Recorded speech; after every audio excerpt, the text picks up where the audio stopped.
The Magic Shop by H.G.Wells. I had seen the magic shop from afar several times. I had passed it once or twice, a shop window of alluring little objects, magic balls, magic hens, wonderful cones, ventriloquist dolls, the material of the basket trick, packs of cards that looked all right, and all that sort of thing. But never had I thought of going in until one day, almost without warning, Gip hauled me by my finger right up to the window and so conducted himself that there was nothing for it but to take him in. I had not thought the place was there, to tell the truth, a modest-sized frontage in Regent Street between the picture shop and the place where the chicks run about just out of patent incubators, but there it was sure enough. I had fancied it was down nearer the circus, or round the corner in Oxford Street, or even in Holborn. Always over the way and a little inaccessible it had been, with something of the mirage in its position. But here it was now, quite indisputably, and the fat end of Gip's pointing finger made a noise upon the glass. "If I was rich," said Gip, dabbing a finger at the disappearing egg, "I'd buy myself that. And that, which was the crying baby very human, and that, which was a mystery and called, so a neat card asserted, buy one and astonish your friends." "Anything," said Gip, "will disappear under one of those cones. I've read about it in a book. And there, Dada, is the vanishing halfpenny, only they've put it this way up so as we can't see how it's done." Gip, dear boy, inherits his mother's breeding, and he did not propose to enter the shop or worry in any way.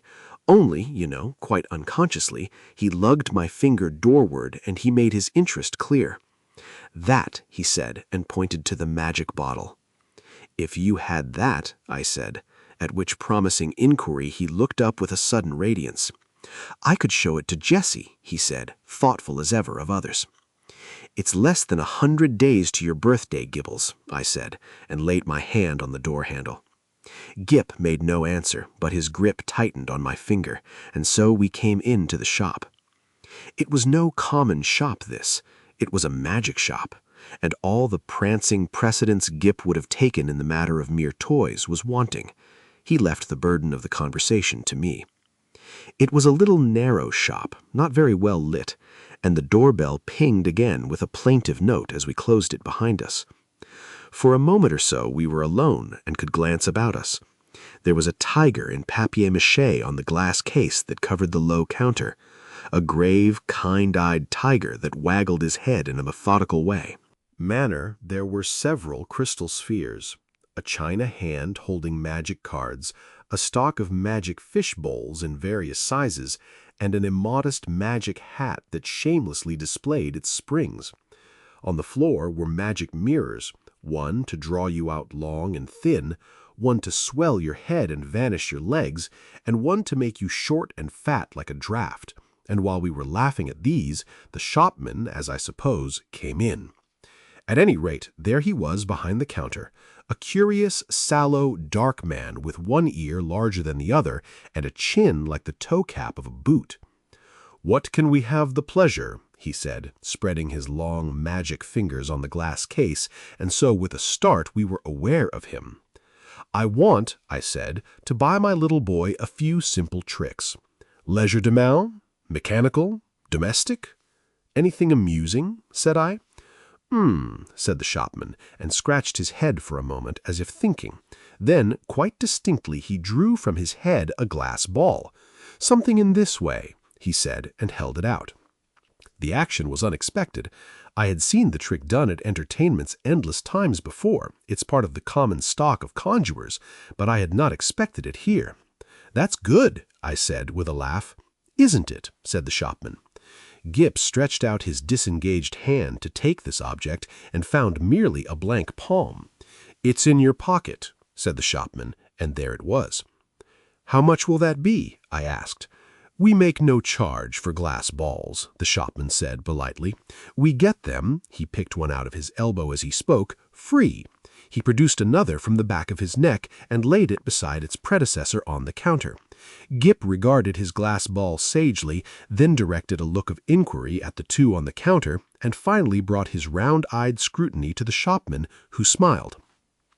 "You may have those too," said the shopman, "and, if you don't mind, one from my mouth. So." Gip counseled me mutely for a moment, and then in a profound silence put away the 4 balls, resumed my reassuring finger, and nerved himself for the next event. "We get all our smaller tricks in that way," the shopman remarked. I laughed in the manner of one who subscribes to a jest. "Instead of going to the wholesale shop, of course, it's cheaper." "In a way," the shopman said, "though we pay in the end, but not so heavily as people suppose. Our larger tricks and our daily provisions and all the other things we want, we get out of that hat. And you know, sir, if you'll excuse me saying it, there isn't a wholesale shop. Not for genuine magic goods, sir. I don't know if you know." Noticed our inscription, "The Genuine Magic Shop." He drew a business card from his cheek and handed it to me. "Genuine," he said, with his finger on the word, and added, "There is absolutely no deception, sir." He seemed to be carrying out the joke pretty thoroughly, I thought. He turned to Gip with a smile of remarkable affability. You know, are the right sort of boy." I was surprised at his knowing that, because, in the interests of discipline, we keep it rather a secret even at home. But Gip received it in unflinching silence, keeping a steadfast eye on him. "It's only the right sort of boy gets through that doorway." And, as if by way of illustration, there came a rattling at the door, and a squeaking little voice could be faintly heard. "Nyara, I want to go in there, Dada. I want to go in there. Nya!" And then the accents of a downtrodden parent urging consolations and propitiations. "It's locked, Edward," he said. "But it isn't," I said.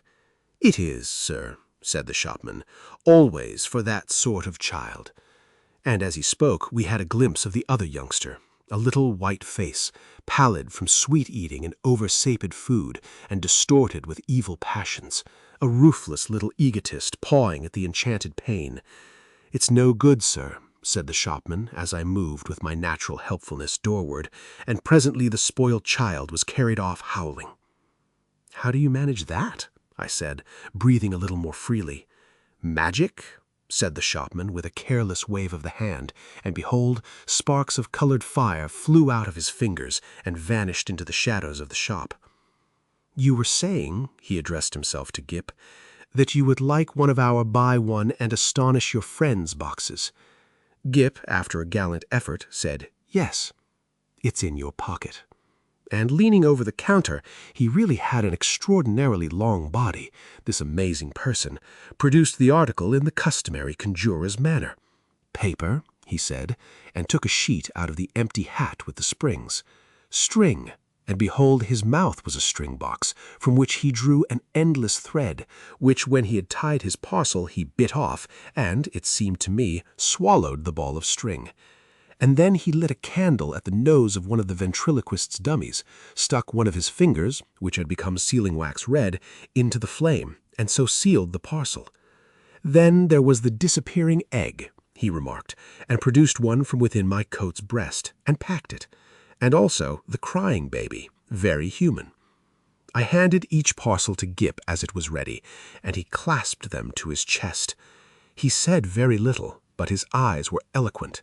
The clutch of his arms was eloquent. He was the playground of unspeakable emotions. These, you know, were real magics. Then, with a start, I discovered something moving about in my hat, something soft and jumpy. I whipped it off, and a ruffled pigeon, no doubt a Confederate, dropped out and ran on the counter, and went, I fancy, into a cardboard box behind the papier-mâché tiger. "Tut, tut," said the shopman, dexterously relieving me of my headdress. "Careless bird, and I live nesting." He shook my hat, and shook out into his extended hand 2 or 3 eggs, a large marble, a watch, about half a dozen of the inevitable glass balls, and then crumpled, crinkled paper, more and more and more, talking all the time of the way in which people neglect to brush their hats inside as well as out, politely, of course, but with a certain personal application. "All sorts of things accumulate, sir. Not you, of course, in particular. Nearly every customer. Astonishing what they carry about with them.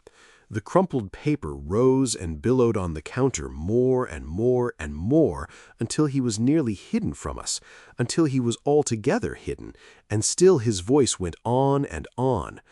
We none of us know what the fair semblance of a human being may conceal, sir. Are we all then no better than brushed exteriors, whited sepulchres? His voice stopped exactly like when you hit a neighbor's gramophone with a well-aimed brick. The same instant silence, and the rustle of the paper stopped, and everything was still. "Have you done with my hat?" I said, after an interval. There was no answer. I stared at Gip, and Gip stared at me, and there were our distortions in the magic mirrors, looking very rum and grave and quiet. "I think we'll go now," I said. "Will you tell me how much all this comes to?" "I say," I said, on a rather louder note, "I want the bill and my hat, please." It might have been a sniff from behind the paper pile. "Let's look behind the counter, Gip," I said. "He's making fun of us." I led Gip round the head-wagging tiger, and what do you think there was behind the counter? No one at all. Only my hat on the floor and a common conjurer's lop-eared white rabbit lost in meditation and looking as stupid and crumpled as only a conjurer's rabbit can do. I resumed my hat, and the rabbit lolloped a lollop or so out of my way. "Dada," said Gip in a guilty whisper. "What is it, Gip?" "I do like this shop, Dada." So should I if the counter wouldn't suddenly extend itself to shut one off from the door, but I didn't call Gip's attention to that. "Pussy," he said, with a hand out to the rabbit as it came lolloping past us, and his eyes followed it as it squeezed through a door I certainly had not remarked a moment before. Then this door opened wider, and the man with one ear larger than the other appeared again. He was smiling still, but his eye met mine with something between amusement and defiance. "You'd like to see our showroom, sir," he said, with an innocent suavity. Gip tugged my finger forward. I glanced at the counter and met the shopman's eye again. I was beginning to think the magic just a little too genuine. "We haven't very much time," I said, but somehow we were inside the showroom before I could finish that. "All goods of the same quality," said the shopman, rubbing his flexible hands together, "and that is the best. Nothing in the place that isn't genuine magic and warranted thoroughly rum. Excuse me, sir." I felt him pull at something that clung to my coat sleeve, and then I saw he held a little wriggling red demon by the tail. The little creature bit and fought and tried to get at his hand, and in a moment he tossed it carelessly behind a counter. No doubt the thing was only an image of twisted India rubber, but for the moment, and his gesture was exactly that of a man who handles some petty biting bit of vermin. I glanced at Gip, but Gip was looking at a magic rocking horse. I was glad he hadn't seen the thing. "I say," I said in an undertone, and indicating Gip and the red demon with my eyes, "you haven't many things like that about, have you?" "None of ours probably brought it with you," said the shopman, also in an undertone and with a more dazzling smile than ever. "Astonishing what people will carry about with them unawares." And then to Gip, "Do you see anything you fancy here?" There were many things that Gip fancied there. He turned to this astonishing tradesman with mingled confidence and respect. "Is that a magic sword?" "A magic toy sword. It neither bends, breaks, nor cuts the fingers. It renders the bearer invincible in battle against anyone under 18. Half a crown to 7 and 6 pence, according to size. These panoplies on cards are for juvenile knight-errants, and very useful. Shield of safety, sandals of swiftness, helmet of invisibility." "Oh, Daddy!" gasped Gip. I tried to find out what they cost, but the shopman did not heed me. He had got Gip now. He had got him away from my finger. He had embarked upon the exposition of all his confounded stuff, and nothing was going to stop him. Presently I saw with a qualm of distrust and something very like jealousy that Gip had hold of this person's finger as usually he has hold of mine. No doubt the fellow was interesting, and had an interestingly faked lot of stuff, really good faked stuff, still. I wandered after them, saying very little, but keeping an eye on this prestidigital fellow.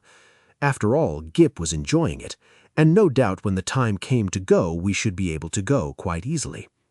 It was a long, rambling place, that showroom, a gallery broken up by stands and stalls and pillars, with archways leading off to other departments, in which the queerest-looking assistants loafed and stared at one, and with perplexing mirrors and curtains. So perplexing indeed were these that I was presently unable to make out the door by which we had come. The shopman showed Gip magic trains that ran without steam or clockwork, just as you set the signals, and then some very, very valuable boxes of soldiers that all came alive directly you took off the lid and said, "Hras." I myself haven't a very quick ear, and it was a tongue-twisting sound, but Gip, he has his mother's ear, got it in no time. "Bravo," said the shopman, putting the men back into the box unceremoniously and handing it to Gip. "Now," said the shopman, and in a moment Gip had made them all alive again. "You'll take that box?" "We'll take that box," I said, "unless you charge its full value, in which case it would need a trust magnet." "Dear heart, no." And the shopman swept the little men back again, shut the lid, waved the backs in the air, and there it was, in brown paper, tied up, and with Gip's full name and address on the paper. The shopman laughed at my amazement. "This is the genuine magic, the real thing." "It's a little too genuine for my taste," I said again. After that he fell to showing Jip tricks, odd tricks, and still odder the way they were done. He explained them, he turned them inside out, and there was the dear little chap nodding his busy bit of a head in the sagest manner. I did not attend as well as I might. "Hey, presto," said the magic shopman, and then would come the clear, small "hey, presto" of the boy. But I was distracted by other things.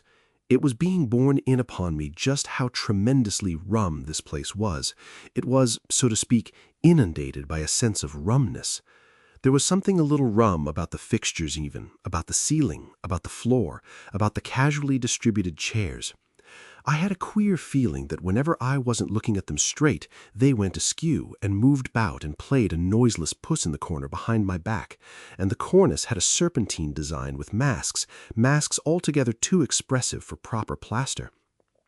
Then, abruptly, my attention was caught by one of the odd-looking assistants. He was some way off, and evidently unaware of my presence.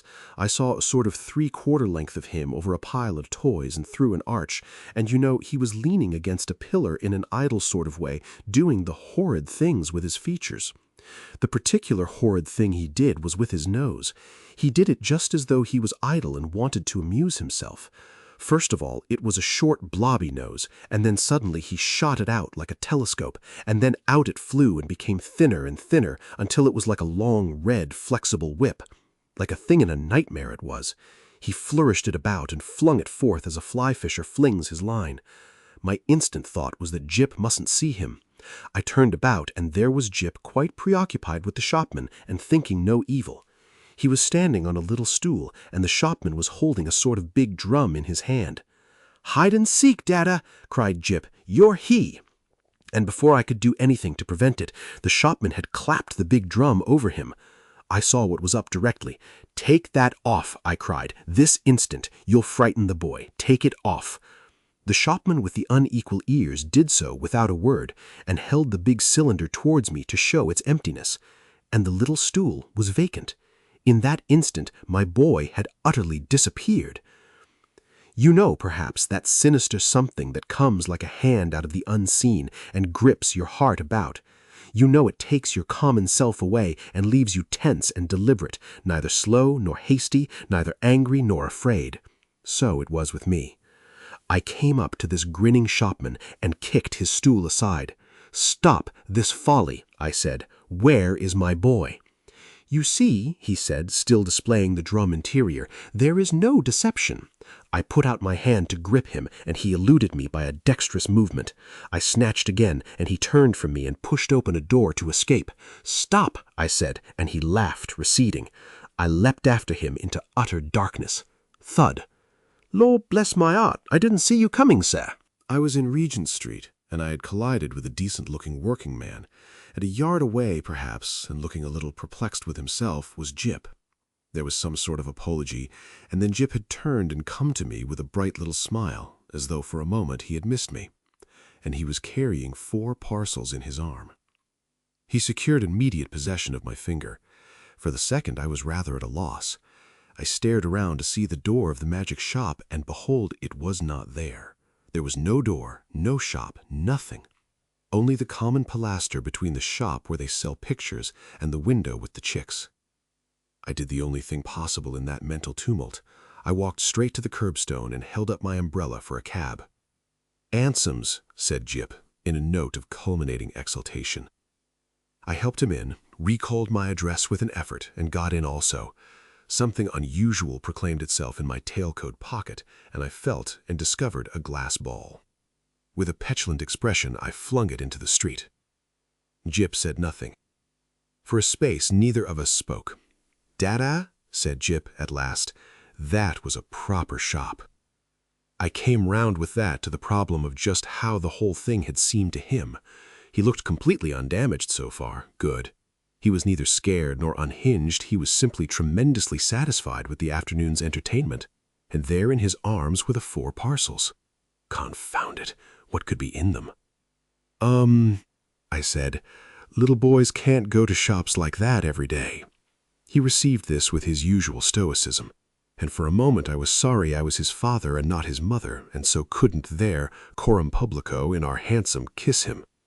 After all, I thought, the thing wasn't so very bad. But it was only when we opened the parcels that I really began to be reassured. 3 of them contained boxes of soldiers, quite ordinary lead soldiers, but of so good a quality to make Jip altogether forget that originally these parcels had been magic tricks of the only genuine sort. And the 4th contained a kitten, a little living white kitten in excellent health and appetite and temper. I saw this unpacking with a sort of provisional relief. I hung about in the nursery for quite an unconscionable time. That happened 6 months ago, and now I am beginning to believe it is all right. The kitten had only the magic natural to all kittens, and the soldiers seem as steady a company as any colonel could desire. And Jip? The intelligent parent will understand that I have to go cautiously with Jip. But I went so far as this one day. I said, "How would you like your soldiers to come alive, Gip, and march about by themselves?" "Mine do," said Gip. "I just have to say a word I know before I open the lid." "Then they march about alone." "Oh, quite, Dada. I shouldn't like them if they didn't do that." I displayed no unbecoming surprise, and since then I have taken occasion to drop in upon him once or twice, unannounced, when the soldiers were about, but so far I have never discovered them performing in anything like a magical manner. It's so difficult to tell. There's also a question of finance. I have an incurable habit of paying bills. I have been up and down Regent Street several times looking for that shop. I am inclined to think, indeed, that in that matter honor is satisfied, and that, since Gip's name and address are known to them, I may very well leave it to these people, whoever they may be, to send in their bill in their own time.